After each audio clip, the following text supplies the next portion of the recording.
అందరికీ నమస్కారం అండి. 123 గజాల్లో కన్‌స్ట్రక్షన్ చేసినటువంటి ఇండిపెండెంట్ హౌస్ సేల్‌కైతే రావడం జరిగింది. 2 బెడ్‌రూమ్స్ అయితే కన్‌స్ట్రక్షన్ చేశారు. స్టార్టింగ్‌లో మనకి ఒక గెస్ట్ రూమ్ లాగా ఇచ్చారండి. హాల్ అయితే గనక గెస్ట్ రూమ్ లాగా ఇచ్చారు. ఎంట్రన్స్‌లో బయట వాళ్ళు ఎవరన్నా వచ్చినా కూర్చోవచ్చు. Main door teak wood door అయితే ఉంది. ఈ ఇండిపెండెంట్ హౌస్ మొత్తం వచ్చేసి తూర్పు ఫేసింగ్‌లో ఉంటుంది. 123 గజాలు. కప్‌బోర్డ్ వర్క్స్ అన్నీ కూడా చాలా బాగా చేపిచ్చారండి. కింద టైల్స్ అయితే ఉన్నాయి. పైన జిప్సమ్ సీలింగ్ ఉంది. ఇంకా పెయింటింగ్ వర్క్స్ పెండింగ్ ఉన్నాయండి. పెయింటింగ్ వర్క్స్ మొత్తం కూడా కంప్లీట్ చేసి ఈ ఇండిపెండెంట్ హౌస్ అయితే ఇస్తారు.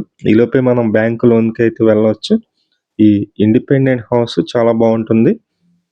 మీరు చూస్తున్నారు టీవీ యూనిట్ కప్‌బోర్డు.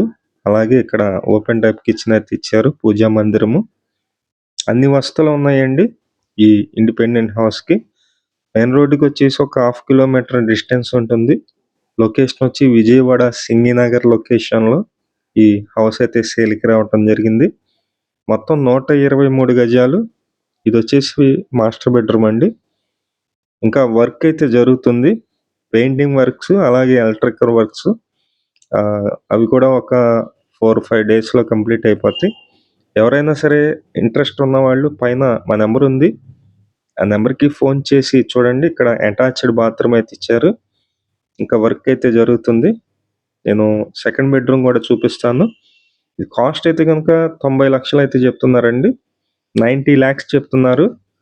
అలాగే దీనికి బ్యాంక్ లోన్ వస్తుంది. సుమారుగా ఒక 70 లక్షల వరకు బ్యాంక్ లోన్ అయితే వస్తుంది. విజయవాడ సింగినగర్ లొకేషన్‌లో ఉన్నటువంటి ఈ ఇండిపెండెంట్ హౌస్. లోన్ మేమే దగ్గరుండి చేపిస్తామండి. లోన్ ప్రాసెస్ మొత్తం గూడా మేమే దగ్గరుండి చేపిస్తాము. ఇక్కడొచ్చి కామన్ బాత్రూమ్ ఇచ్చారండి. మనం సందులో నుంచి కూడా రావచ్చు. ఇటువైపు సందులో నుంచి కూడా రావచ్చు. ఇంట్రెస్ట్ ఉన్న వాళ్ళు ఫోన్ చేయండి. Thank you.